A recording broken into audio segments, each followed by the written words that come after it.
अस्सलाम वालेकुम। तो कैसे हैं आप लोग? क्या आप एक सक्सेसफुल यानी कामयाब पोल्ट्री फार्मर बनना चाहते हैं या आप एक अच्छा पोल्ट्री फार्मर बनना चाहते हैं? अच्छे फार्मर की क्या निशानी होती है, हम इस वीडियो में डिस्कस करेंगे। किन मिस्टेक्स की वजह से एक फार्मिंग जो सक्सेसफुल जा रही होती है वो लॉस में चली जाती है। आज की इस वीडियो में मैं 10 ऐसी कॉमन मिस्टेक्स की बात करूंगा कोई भी फार्मर करता है, फैंसी बर्ड का हो, असील का हो, कमर्शियल पोल्ट्री फार्मिंग है या ओपन है। जब वो फार्मर ये मिस्टेक्स करता है और फिर अपने बर्ड्स को मेरे पास या किसी भी डॉक्टर के पास लेके जाता है तो बर्ड ट्रीटेबल नहीं होता। मेडिसिन दर मेडिसिन चलती है लेकिन वो कामयाब नहीं होता। आज की वीडियो कतारसिस नहीं है, फार्मर को ये एहसास ही नहीं होता कि वो ये वाली मिस्टेक कर रहा है। अगर उसको बताया जाए तो वो फिर उसको कवर करने की कोशिश भी करते हैं और फिर वो सक्सेसफुल पोल्ट्री फार्मर बन जाते हैं। तो आज की वीडियो में हम 10 गलतियों को डिस्कस करेंगे और मैं आपको बताऊंगा आपने इनको ओवरलुक नहीं करना है। इनमें कैसे आपने अपने परिंदों की लुक आफ्टर करनी है, एक अच्छा और कामयाब पोल्ट्री का बिजनेस आपने कैसे करना है।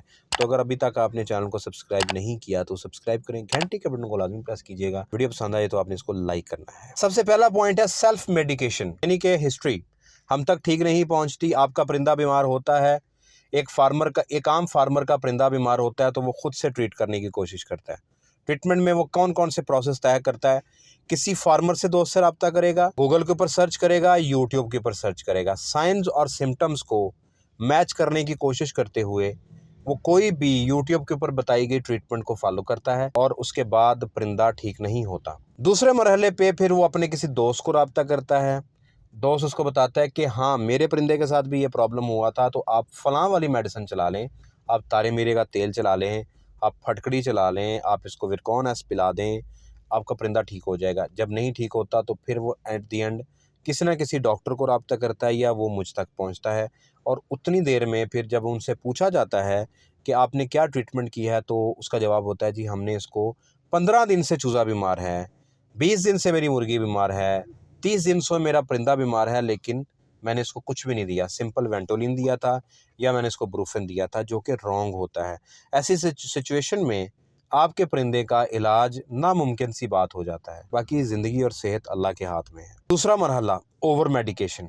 ओवर मेडिकेशन क्या है कि आपने बहुत ज़्यादा दवाइयाँ चला दी। एक वीडियो देखी, आपको पता चल गया कि मेरे परिंदे को टाइलोफर्सन देना चाहिए, आपने टाइलोफर्सन दिया। या एक दिन के बाद आपको कोई और वीडियो नजर आई, अच्छा इसको टाइजेंट लगाना है, आपने टाइजेंट लगा दिया। फिर आपको कोई और वीडियो नजर आई कि अच्छा इसके अंदर सेप्ट्रान चला था, आपने सेप्ट्रान चला दिया। फिर आपको किसी ने बता दिया वो इसमें तो विब्रामाइसिन भी देना था, आपने विब्रामाइसिन दे दिया। फिर आपको पता चला कि इसमें तो ऑगमेंटन भी काम करता है, आपने ऑगमेंटन दे दिया। ओवर मेडिकेशन से आपके परिंदे का पूरा सिस्टम डिस्टर्ब हो जाता है। ये जो गट है, जो स्क्रीन के ऊपर आप देख रहे हैं, इसके अंदर कुछ प्रोबायोटिक्स होते हैं जो डाइजेशन में हेल्प करते हैं। जब हम वो जरासीम हैं, वो भी बैक्टीरियाज हैं। जब हम एंटीबायोटिक्स देते हैं तो वो बैक्टीरियाज मर जाते हैं, क्योंकि एंटीबायोटिक को नहीं पता कि मैंने कौन से बैक्टीरिया को मारना है, उसने जाके बैक्टीरिया को मारना है। तो जब हाजमा डिस्टर्ब होता है तो फिर डाइजेशन पुअर हो जाती है, फिर आपका परिंदा सोकड़े का शिकार होता है। अल्टीमेटली हम उस पर जब भी 2 ट्रीटमेंट के बाद जब आपने सही ट्रीटमेंट की तो आपका परिंदा तो अब उसको रिस्पॉन्स नहीं देगा। तीसरा पॉइंट, टाइम ऑफ मेडिकेशन या टाइम ऑफ ट्रीटमेंट। मुझे कॉल आती है, मुझे कोई भाई कहते हैं जी मेरे परिंदे को भी ये फलां मसला है, मैं उन्हें बताता हूँ आप ये वाला ट्रीटमेंट करें, ये वाला ट्रीटमेंट करें जी। एग्जैक्टली 2 घंटे के बाद फोन आ जाएगा, सर जी उसको तो फर्क नहीं पड़ा। या 1 दिन के बाद फोन आ जाता है, सर जी उसको थोड़ा सा फर्क पड़ा था, तो अब उसका क्या करना है। किसी भी एंटीबायोटिक ट्रीटमेंट के लिए 3 दिन इसलिए कहा जाता है कि आपने उनको 12 घंटे या 24 घंटे 3 दिन मेडिसिन देनी है, उसके बाद उसका काम होता है। तो टाइम आपने देना होता है। आप किसी भी डॉक्टर की ट्रीटमेंट को जब तक टाइम नहीं देंगे तब तक आपका बर्ड ठीक नहीं होगा। इससे आपकी ओवर मेडिकेशन भी नहीं होगी। आप ओवर मेडिकेशन इसलिए करते हैं क्योंकि आप टाइम नहीं देते। चौथा पॉइंट, टेम्परेचर। पाकिस्तान में पोल्ट्री फार्मर्स को ये आइडिया ही नहीं है कि हमने अपने परिंदों को दर्जा हरारत क्या देना है। तो अगर आप उनसे पूछें कि यार परिंदों को नॉर्मल दर्जा हरारत कितना चाहिए होता, तो वो कहते हैं जी हमने तो बिल्कुल ठीक रखा हुआ है, हमने अंदर भट्टी लगा दी है, हमने ये कर दिया जी। कितना दर्जा हरारत है जी? 30 डिग्री के ऊपर था जी, 35 डिग्री था जी, 40 डिग्री था।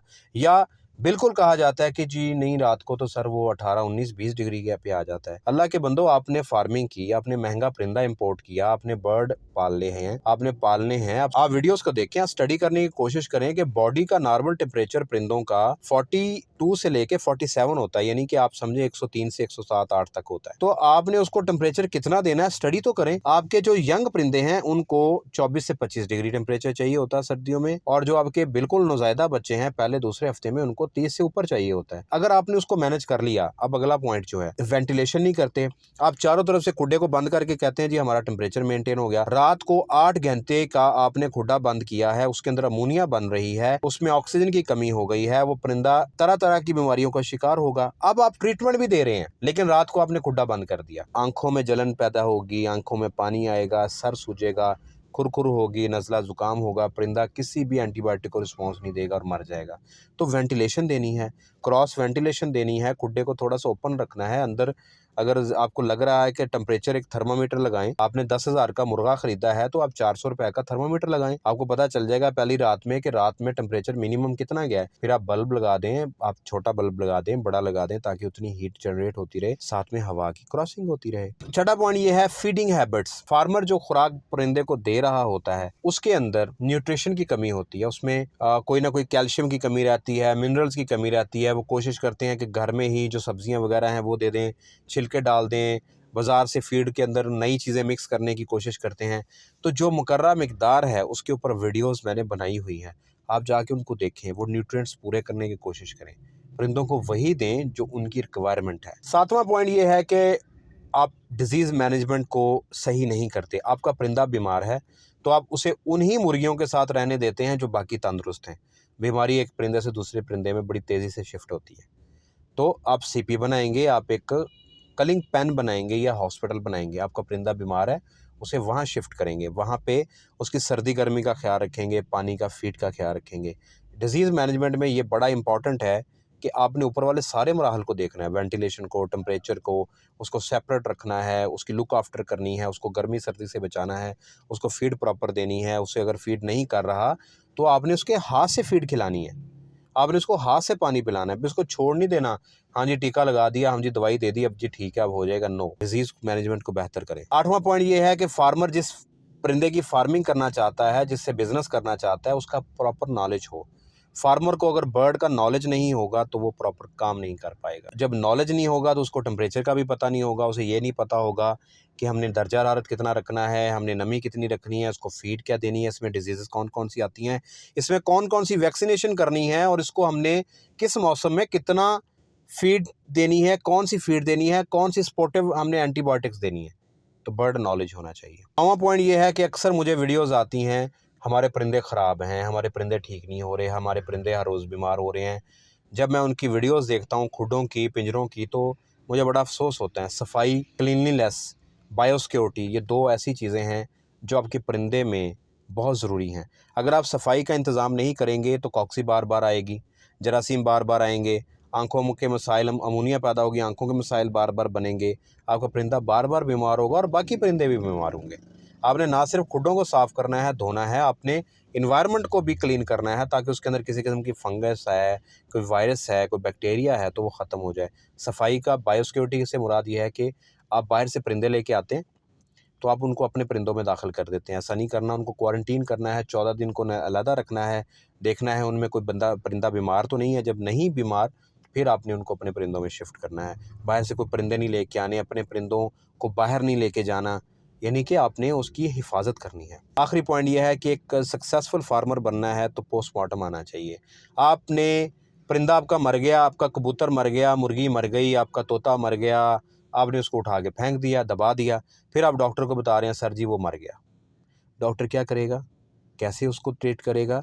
जब तक आप परिंदे को ओपन नहीं करेंगे, आप उसके सिम्टम्स को डॉक्टर को एक्सप्लेन नहीं कर पाएंगे, आप वीडियोज़ नहीं बना पाएंगे, आपको इंटेस्टाइन का, उसके गिज़र्ड का, उसके प्रोवेंटिकुलरिस का, उसके ट्रेकिया का, लंग्स का, किडनीज़ का पता ही नहीं चलेगा, तो फिर आप डॉक्टर को नहीं समझा पाएंगे। क्योंकि अगर मेरे से चेक करवा रहे हैं, मैं तो आपसे रिमोटली हूँ ना, ऑनलाइन चेक कर रहा हूँ, व्हाट्सएप के ज़रिए या वीडियो कॉल के ज़रिए, तो आपको पोस्टमार्टम आना चाहिए। पोस्टमार्टम के ऊपर वीडियोस मौजूद हैं, आप जाके देखें, स्टडी करें, पोस्टमार्टम किया करें। पोस्टमार्टम से सब कुछ क्लियर हो जाता है कि आपके परिंदे के साथ पिछले 24 घंटे में या पिछले 3-4 दिनों में क्या हुआ है। तो दोस्तों, ये मैंने बहुत ज़्यादा सोच के कि आप लोगों की दिल आज़ारी भी ना हो, ये मैंने पॉइंट्स बनाए हैं 10, इनको फॉलो करें, इसके ऊपर वर्किंग करें। एक अच्छे और कामयाब फार्मर में बड़ा फ़र्क है और ये पॉइंट्स ही फ़र्क है। कामयाब आप हो जाएंगे, आप 1 साल बिजनेस कर लेंगे, लेकिन अगले साल फिर आपके परिंदे ब्रीड नहीं करेंगे, अंडे नहीं आएंगे और मॉर्टेलिटी हो जाएगी। तो अच्छा पोल्ट्री फार्मर बनना है और मेरे चैनल को सब्सक्राइब करना है, वीडियो पसंद आई तो इसको लाइक करना है, अपनी दुआ में याद रखना है और घंटी के बटन को लाजमी दबाना है और इन पॉइंट्स के ऊपर वर्किंग करनी है। अगर आप लोग मुझसे रब्ता करना चाहते हैं, कंसल्टेशन लेना चाहते हैं, मेरा नंबर दिया जा रहा है, सुबह 11 बजे से 5 बजे तक इसके ऊपर कॉल करेंगे। व्हाट्सएप मैसेज रीड नहीं होगा, व्हाट्सएप भेज के उसको डिलीट कर देते हैं, मुझे शो कराते हैं जी आप लोगों को बहुत गुस्सा आ रहा है। भैया मेरी बात भी तो सुन लें कि 11 बजे से शाम 5 बजे तक आप मुझे कॉल करें, कॉल करके आप कहें जी मैं अब आपको व्हाट्सएप किया है। इस तरह हज़ारों व्हाट्सएप मैसेज हैं, उसमें से मैसेज रीड नहीं होता। मैं अगर रीड कर भी लेता हूं तो उस बंदे का जब तक रिप्लाई आता है उस वक्त तक फिर दोबारा मसरूफियत हो जाती है। तो आप लोग इस चीज़ का ख्याल रखें। पीआर मैनेजर का नीचे नंबर आ रहा है, सुबह 11 से 5 बजे तक आप इनको भी कॉल कर सकते हैं, इनको आप व्हाट्सएप कर सकते हैं। और आपने अगर मेरे प्रोडक्ट परचेज़ करने हैं तो आप www.vetbartraders पे जाएंगे या हमारे नंबर्स पर रब्ता करेंगे। अगर आप फिजिबिलिटी परचेज़ करना चाहते हैं या ब्रॉयलर वाली फिजिबिलिटी परचेज़ करना चाहते हैं या कंसल्टेशन परचेज़ करना चाहते हैं, पेट्रियन के ऊपर जाएंगे। अपनी दुआ में याद रखिएगा। अगली वीडियो तक के लिए अल्लाह हाफ़िज़।